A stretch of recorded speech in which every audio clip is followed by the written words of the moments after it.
A partir de hoy, tu podcast con los mejores deportistas y periodistas deportivos. Todo lo relacionado con la vida saludable, los mejores consejos y tips para tener adherencia al deporte.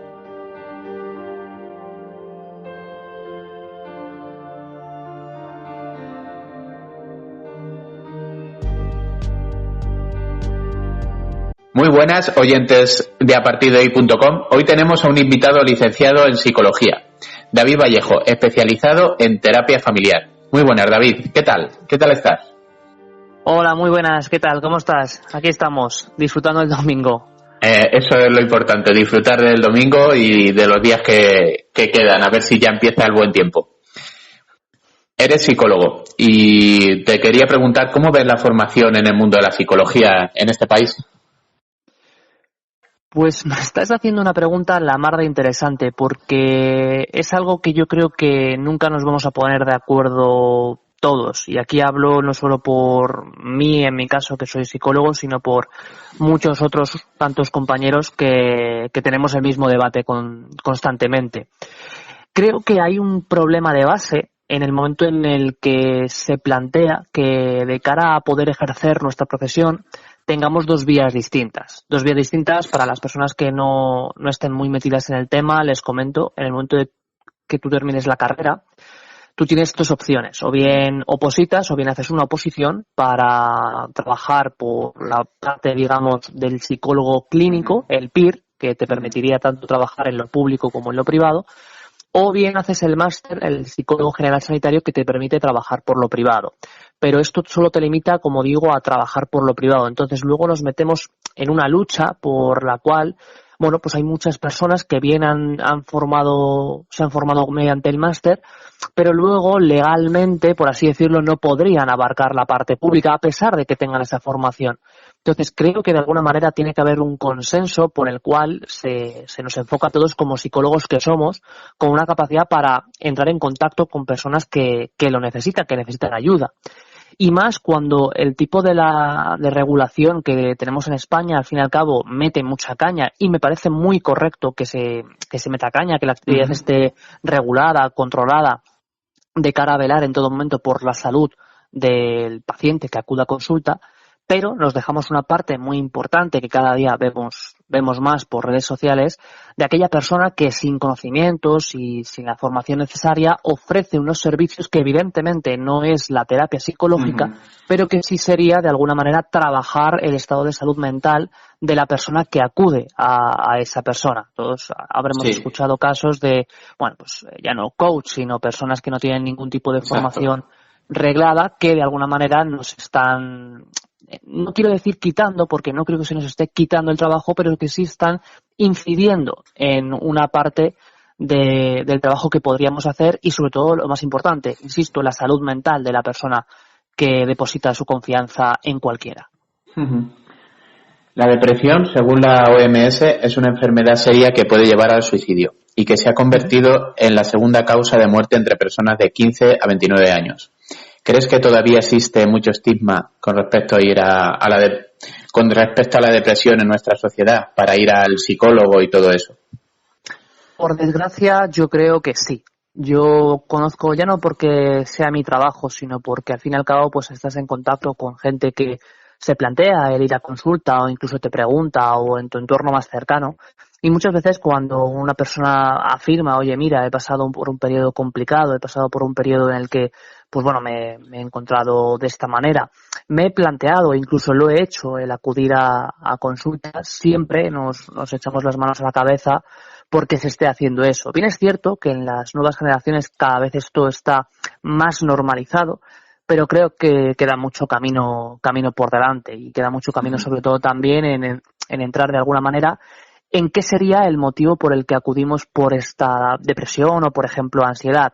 Siempre digo que cualquier problema psicológico no deja de estar reflejado como si fuera un iceberg, donde lo que estamos viendo es quizá pues lo más llamativo, ansiedad, depresión, pero debajo hay mucho que no se ve y que debe trabajarse, por supuesto.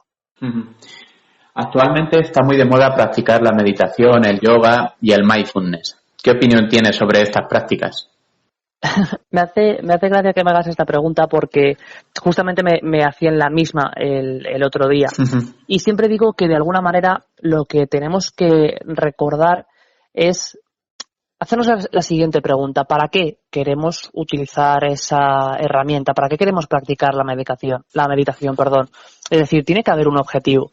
En consulta, siempre que aplicamos una estrategia, vamos a decir que vamos a practicar la meditación, eso lo hacemos por un objetivo. Es decir, hay un objetivo por el cual en el trabajo clínico escogemos esa herramienta como la que mejor le conviene a esa persona y hay un objetivo por el cual creemos que se puede trabajar por esa vía. Esto es, por así decirlo, como si, yo no soy experto en el tema, pero entiendo que la actividad de cardio de alta intensidad versus el cardio de moderada o baja intensidad no es aplicable para todo el mundo. Exacto. Y siempre que se aplica una u otra, depende de un objetivo concreto y depende de esa persona concreta. Esto debe ser igual. Debe haber un objetivo por el cual tú quieres practicar eso, un motivo, algo que queremos conseguir y el por qué lo hacemos. Y sobre todo que tenemos las herramientas necesarias como para hacerlo. Muchas veces nos pensamos que para practicar mindfulness o meditación necesitamos tener pues una rutina muy reglada, muy sofisticada para poder meditar y nada más lejos de la realidad. Desde aquí voy a plantear un pequeño ejercicio para que todos lo podamos hacer en casa, que consiste básicamente en el momento en el que te pongas a, por ejemplo, lavar los platos, te centres durante 2 minutos o 5 minutos en la actividad que estás haciendo y en cómo te estás encontrando, en la temperatura que sientes, en cómo sientes el agua, en los sonidos que escuchas. Es una actividad muy sencilla, pero que ya nos marca un poquito el que podamos practicar desde ahí. Muy interesante el símil que has encontrado entre cardio, HIIT y la meditación, y también muy interesante el ejercicio que mandas para todos los oyentes. A practicar. Sí. El psicoanálisis es un método muy antiguo creado por el médico y neurólogo austriaco Sigmund Freud en 1896. ¿Crees que es un método anticuado o actualmente podría ayudar a los pacientes?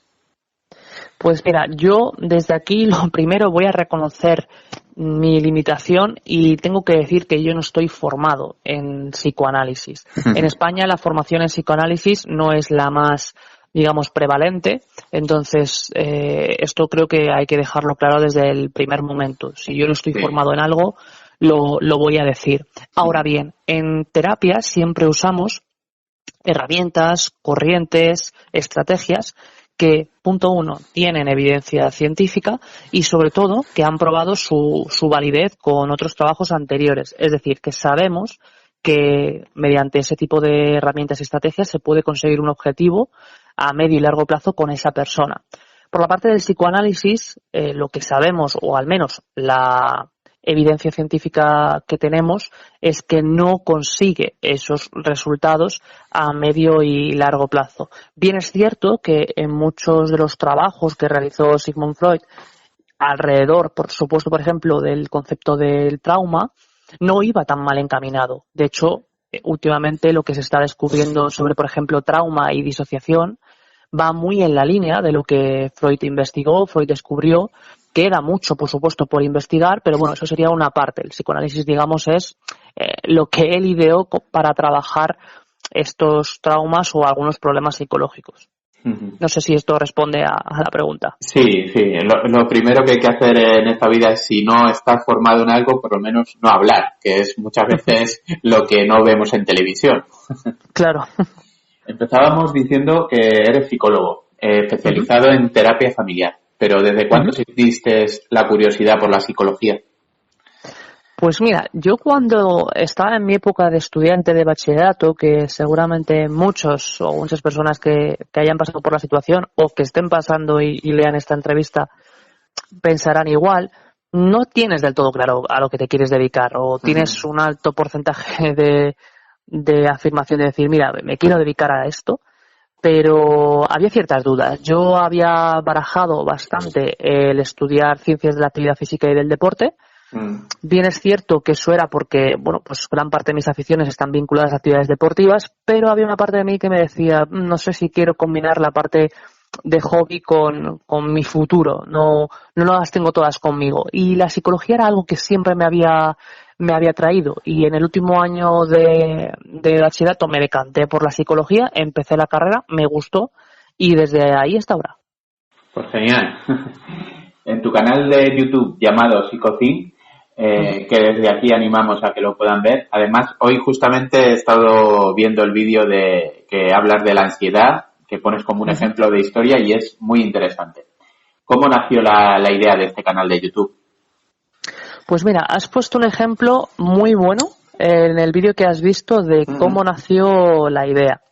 La idea del canal nació, en primer lugar, como una forma mía de tratar de llegar a más gente, de poder darme a conocer, pero también con un objetivo de base que es el siguiente. Yo siempre he tenido la idea, el pensamiento de que los psicólogos, la mayoría, entre los cuales me incluyo por supuesto, tenemos una dificultad de acceder o de llegar a más gente. Por eso creo que cuando hablamos antes del intrusismo, el, digamos, factor a favor o la fortaleza que tienen estas personas que sí, que, bueno, pues pueden estar haciendo intrusismo a la profesión, pero lo que tienen es que llegan a esa gente, consiguen llegar a la gente, porque su mensaje sea más atractivo, porque, bueno, pues su imagen sea más atractiva, porque el contenido que ofrecen lo ofrecen de una manera que llama mucho. Entonces, creo que la parte nuestra de los psicólogos y psicólogas le falta eso, le fallaba eso. Entonces, yo pensé que quizás si hubiera de alguna manera una vía de llegar a estas personas podría funcionar. Entonces, bueno, pues hoy en día redes sociales es algo que todos mamamos desde que entramos en ellas, y se me ocurrió la idea de plantear un canal de YouTube. Ya era cuando había empezado con la cuenta de Instagram. Y la idea nació sobre todo de la combinación, por supuesto, de la psicología con la cultura vikinga, que a mí, bueno, yo soy un auténtico fan de cultura griega, romana, todo lo que tiene que ver con civilizaciones antiguas. Y en la cultura vikinga, el Thin, de ahí el nombre último de mi canal, era una especie de sala de reunión, de consenso que tenían entre los vikingos para hablar de problemas sociales, para hablar de problemas del clan, de algo que les preocupara y el cómo resolverlo. Entonces eso se me vinculó mucho al concepto psicológico, bueno, ya no solo de la terapia, sino de hablar de los problemas, plantear soluciones y sobre todo debatir. Entonces lo combiné y dije, voy a tratar de crear un contenido que pueda llegar a más gente y sobre todo que sea fácil de ver. Perfecto.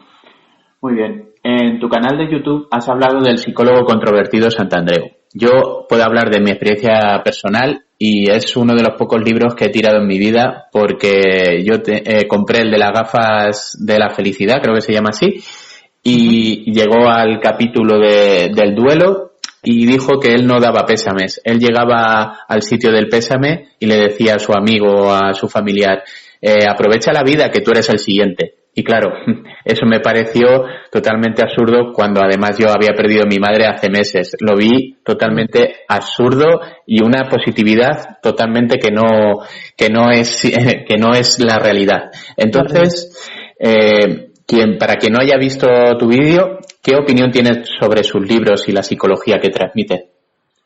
Pues en tu pregunta está mi respuesta. ¿A qué me refiero? En primer lugar, respecto al ejemplo que has puesto y el caso personal que has puesto de tu madre, que desde aquí, pues bueno, mi más sentido pésame. De alguna manera, cuando hacemos este tipo de afirmaciones, creo en primer lugar que cuando estamos en redes sociales o que llegamos a mucho público porque tenemos acceso a televisión, tenemos que ser muy responsables con el contenido o el mensaje que difundimos, porque no sabemos nada de la persona que nos va a escuchar. Entonces hay que ir con pies de plomo. Entonces, en ese sentido, ese tipo de afirmaciones de, bueno, pues disfruta de la vida, sé feliz a toda costa, lo que hacemos, como dije en el vídeo, es minimizar el sufrimiento emocional y anular el sufrimiento emocional de una persona, que en ese momento no necesita ser feliz. En ese momento a lo mejor lo que necesita es llorar, quejarse, mandarlo toda la mierda, porque es una parte de nuestra experiencia vital a nivel emocional. ya vendrá el momento de buscar soluciones, de ver cómo, pues bueno, si lo estamos pasando mal, poco a poco encontrarnos mejor. Entonces, respecto, ya no porque sea de Santandreu, que es otro colega de profesión, sino porque hay muchos así. Sí. Desde aquí, pues ese tipo de libros, de discursos, con una positividad tóxica, una positividad que no es, sobre todo la palabra es real, no Exacto. representa la realidad.